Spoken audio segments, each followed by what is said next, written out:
The following video is dedicated to two souls who have passed away.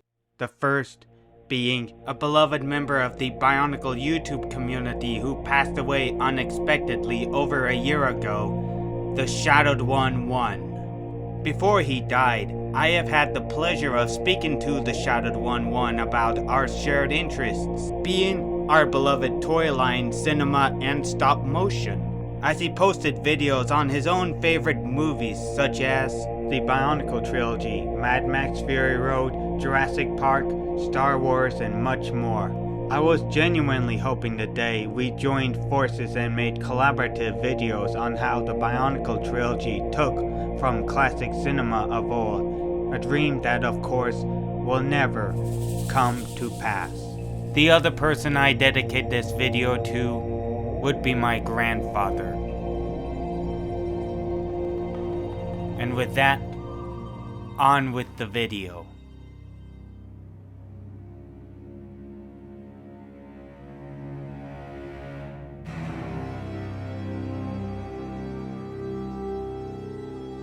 It was around 20 years ago that Bionicle Mask of Light was released on home video to a smash success.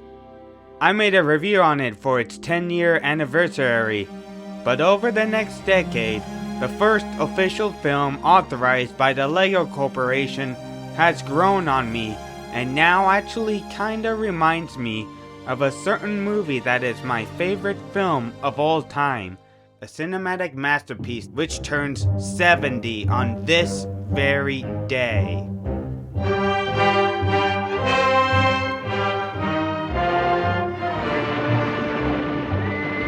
Now, you've heard a lot about how A Bug's Life was inspired by Seven Samurai, and how one video claims it might be literally Seven Samurai.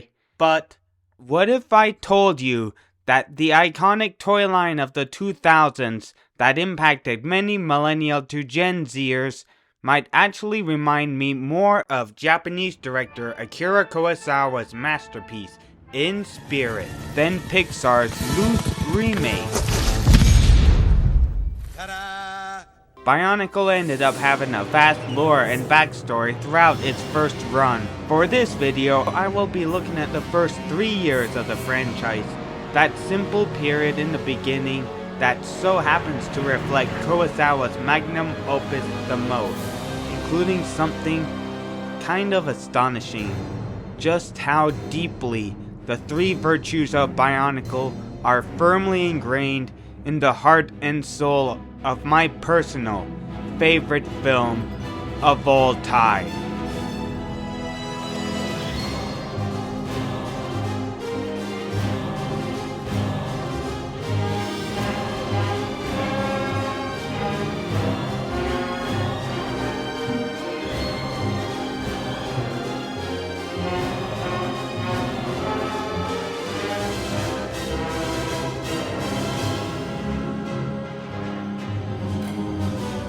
As a fan of Bionicle since day one, as an 8-year-old, the series has had a deep impact upon me. The exotic feeling of the island of Motunui led me to more Pacific interests, especially with names like Kongu, Maku, and Huki, all sounding Asian to me. Of course, I would later learn that they were from the Maori tongue of New Zealand, or Aotearoa. But before then, my interest would go up to more recognizable countries of Asia, including China, and especially Japan. India will be included a little later, but that would be another day. And thus, as my interest in Japan grew, my interest in anime, sushi, and all other aspects of Japanese culture were sewn into my soul permanently, including this 3-hour-long black and white Japanese film called Seven Samurai, long enough to watch the entire Bionicle trilogy in one sitting. And yet, they're both epic sagas set upon islands about threatened peoples under a caste society with a clear separation between the warrior and the villager classes, and the villagers rely on the heroes to protect them from outside raiders, each hero with a distinct personality from one another, with villagers who are themselves vibrant characters. The more I've thought about it over the years, the more I've come to realize that both Seven Samurai and the story of Bionicle, especially its first movie, just happen to share integral themes of bravery, friendship, sacrifice,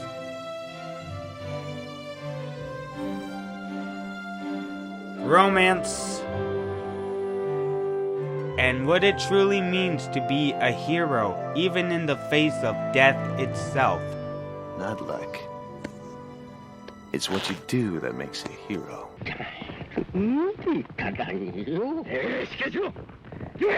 One key similarity right from the beginning. Both the legends of Bionicle and Seven Samurai begin in dark times.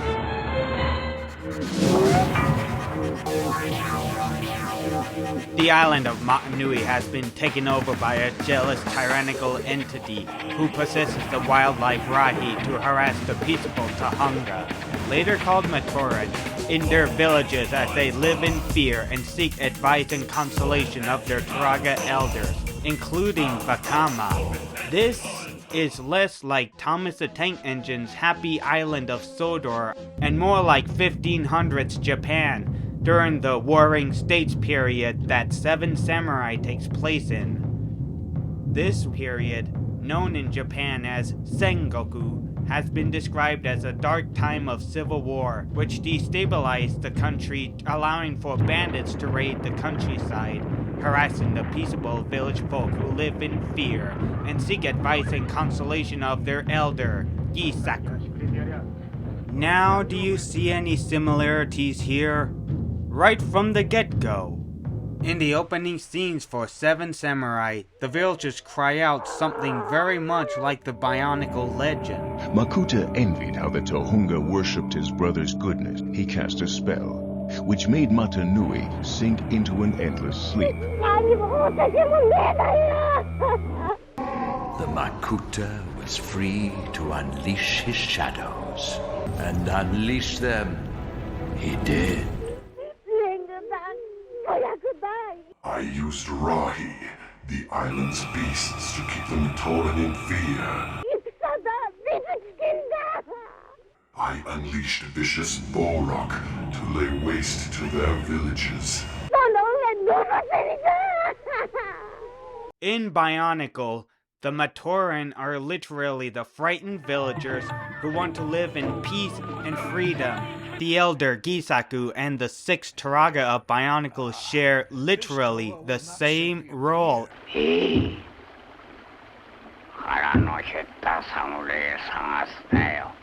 Trust in the mask. Let it be your guide. And like the Turaga, he stands back to fight the enemy. Back, you foul creature! One more step and I'll... Speaking of which, the Rahi and eventual Borak and Rakshi play the role of the bandits who harass them and threaten the Matoran's survival, thus bringing forth the need of warriors or Toa. You might as well compare the bandit chief to the Makuta himself.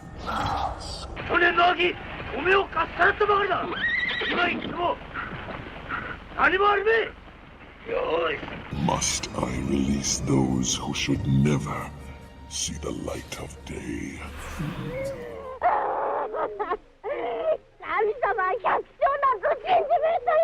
Watching Seven Samurai, we become attached to these villagers thanks to characters such as the traumatized and vengeful Rikichi, the adorable and timid Yohei, or the paranoid Manzo and his daughter Shino. In Bionicle, the Matoran aren't just nameless characters to fill the background, or sell toys for the matter. They were given personalities and character, from the noble captain of the guard, Jaller, to the adventurous and spunky Maku, the boastful Hafu, the naive Tapu, to name only a few. Kurosawa's sense of immersion was such that he actually created a registry and family tree for all 101 residents of the village, which helped the extras build their characters and relationships to each other. Such attention to just background villagers whose backstories we'd never fully know wouldn't be replicated until the Matanui online games and animations of the early 2000s, 5 decades later. All of these characters, Kotu, Ameya, Nixie, Audhan, Agni, Kai, and many others were never released in sets. But just like their human Japanese villager counterparts, these cyborg Matoran with hints of personality and character filled the background, making the whole experience of Bionicle more savory than the G2 reboot of Bionicle. Yeah, let's try to ignore that. But while the villagers of Seven Samurai get off their butts and search for the samurai to protect them, the Matoran of Bionicle pray and hope that 6 heroes will come, and the samurai the villagers find turn out to be less cardboard cutouts and feel like real people with personalities and flaws. 5 decades later, the same could be said for the Toa of Bionicle. And wouldn't you know, each one of these 6 mighty heroes, in one way or another, bear at least some similarities to the 7 samurai of old.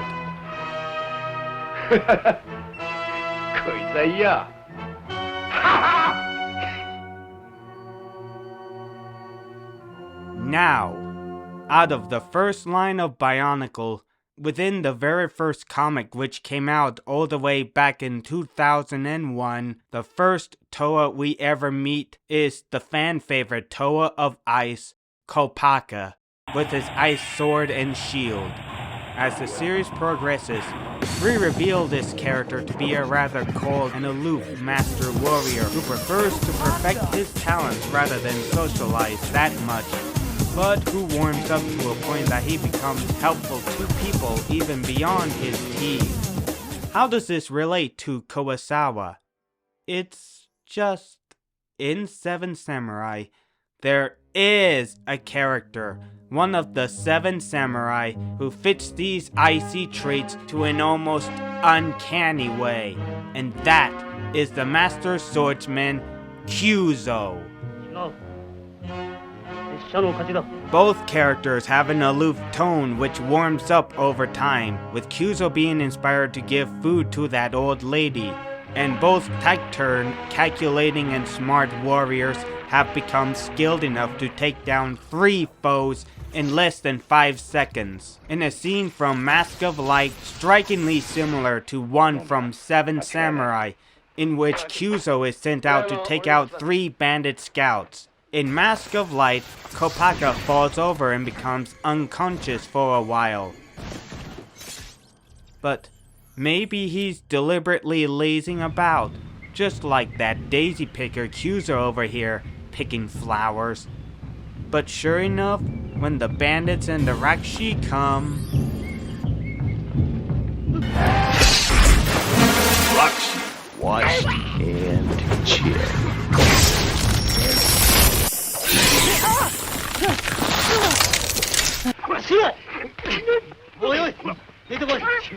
Just as Kyuzo says, the mountains are his territory. Kopaka's region of Kowahi is a snowy mountain range. I am going to say this right now.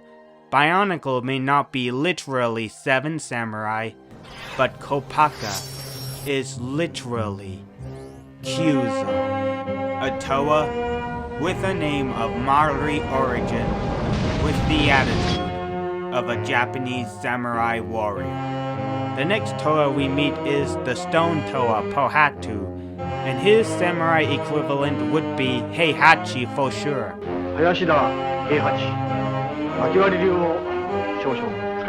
Both characters are nice and likable chaps who uplift the spirits of their teams and kind of slag on the warrior department. Pohatu is shot by Turak, the Rakshi of Fear, fairly quickly in Mask of Light, just as Heihachi is killed by gunfire. And just like Pohatu discovered Kopaka, Heihachi notices Kyuzo when the latter decides to join the samurai. Almost 5 decades later. On to the next samurai. Back during the day, I remember reading something about Liwa describing the fun-loving Toa of Air as the youngest out of the Toa before that was retconned. That description alone makes Toa Liwa, without a doubt, the equivalent to Katsushiro, the youngest of the 7 samurai. Both characters share a youthful recklessness which does get them into trouble, a trait also shared by Kikuchiyo. From air to water, we arrive at Toa Gali, the only female of the group. While there are no females among the 7 samurai, Gali's position throughout the series as a compassionate mediator, a source of encouragement for her comrades and her villages, is a trait that she shares with Shichiroji. This does sound like the same comparison between the same samurai and gypsy of A Bug's Life, but Gali also shares Shichiroji's sense of honor and straight up defiance when they feel it is trampled. No, Tahu, no!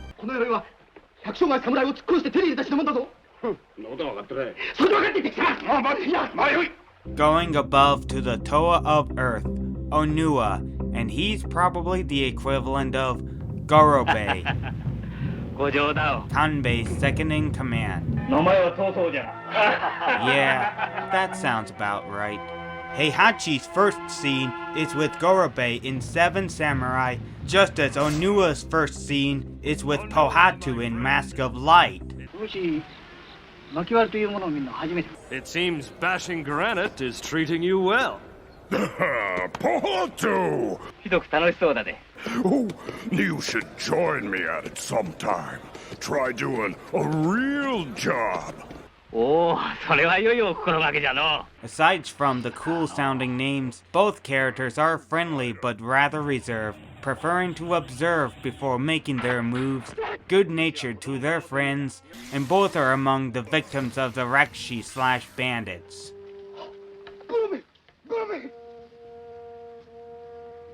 That leads the leader of both groups, Kanbei Shimada and Toa Tahu. And I'll be upfront up here, there's little to no similarity between the daring, hot-tempered Toa of Fire who leads the original Toa and the calm and collected Ronin who leads the samurai. The basic similarities are that they're the leader of their respective groups and that they are both introduced rescuing an innocent from danger.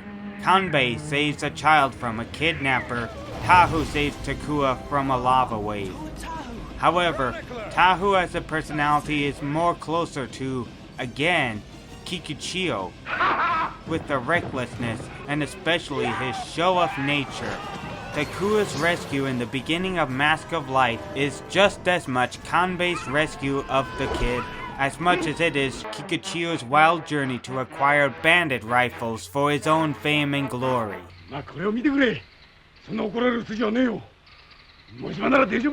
Against me, you'd be nothing but steam.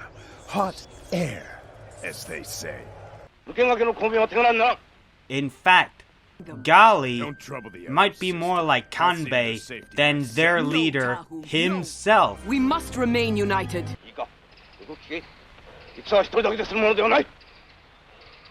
If you insist. And both samurai who share traits with Tahu, the first bionicle set I ever got, are also the first samurai we see in the movie. Not to mention both roles are played by the first 2 actors featured in the opening credits. That's genuinely awesome for 2 classic actors of Japanese cinema playing 2 roles in the same movie in the same scene, similar to a toy that changed my whole life forever and led me to Kurosawa. So here we are, 6 mighty heroes to 7 samurai. There's one missing. to that, I would like to bring up a little known fact about Kurosawa's film. According to the Criterion Collection booklet available with the Seven Samurai Blu-ray and DVDs, there is something called Toshiro Mifune in his own words, in which he says, and I quote, "The main character of Kikuchiyo had yet to be written, that it was 6 samurai back then." Yes, you heard that right. Rokunin no samurai. That would have made it almost literally bionicle, had the writers hadn't realized that these 6 sober samurai would make the story kinda boring. There had to be an eccentric character to spice up the movie, and the character that would become Toshiro Mifune's iconic Kikuchiyo evolved into a goofy outsider who undergoes his own journey to become the unlikely hero. And again, there is a character that fits each and every one of these traits to a mother effing T.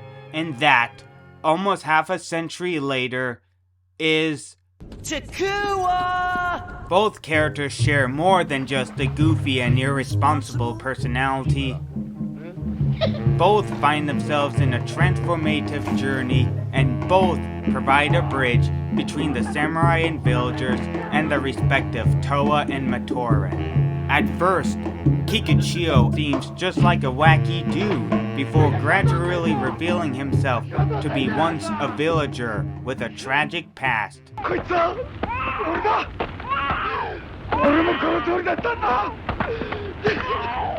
Takua, as it turned out, was never a Tamatoran of fire. He was instead an Avmatoran of light disguised many years ago, the destined 7th Toa of light. And in his first direct-to-video movie, here he is acting out like Toshiro Mifune in a film masterpiece. It is also Takua who found the Toa stones and brought the Toa to their island home, a direct parallel to Kikuchiyo bringing together the villagers and the samurai with that alarm system.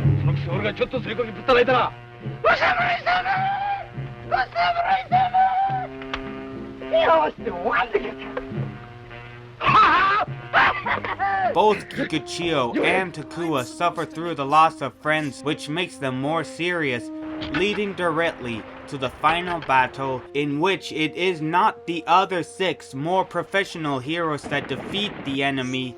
It is instead the outcast warrior who faces both the bandit chief and the Makuta himself. Then let's take a closer look behind that mask!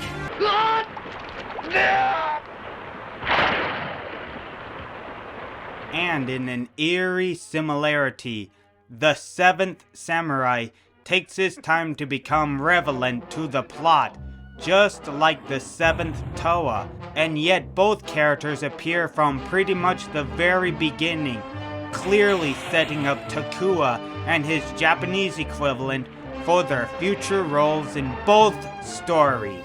Both characters allow themselves to be referred to by another name, but while Kikuchiyo allows the samurai to give him that name, Takanuva endows that upon himself.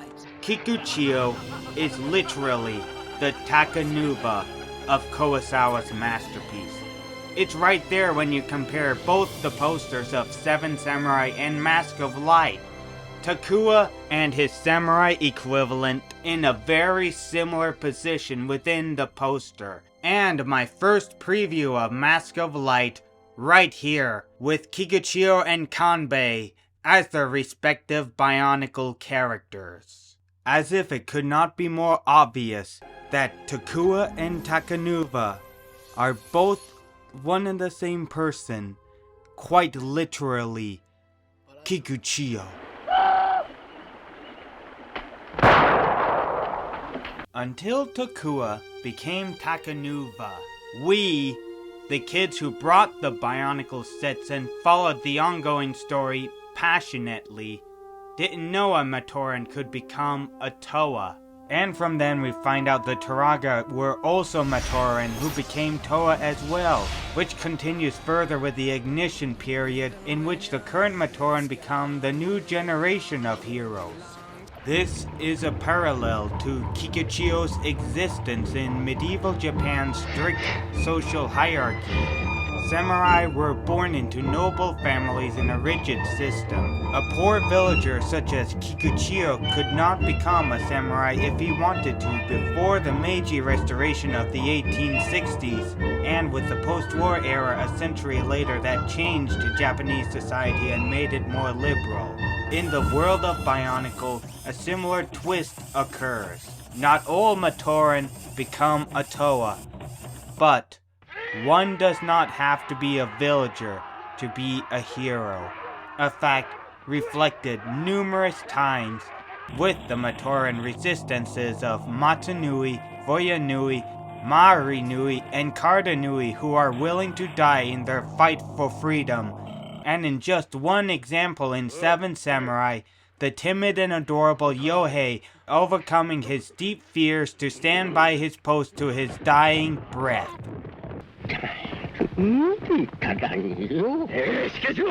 As you can tell by now, there are indeed a lot of similarities between Seven Samurai and Bionicle.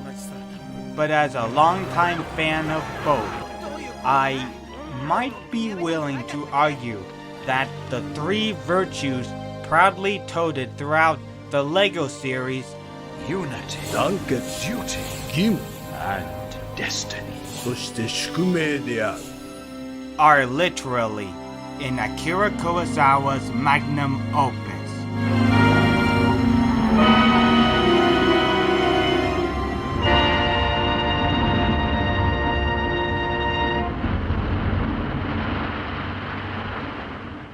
Thank you for watching me compare LEGO Bionicle to my favorite film.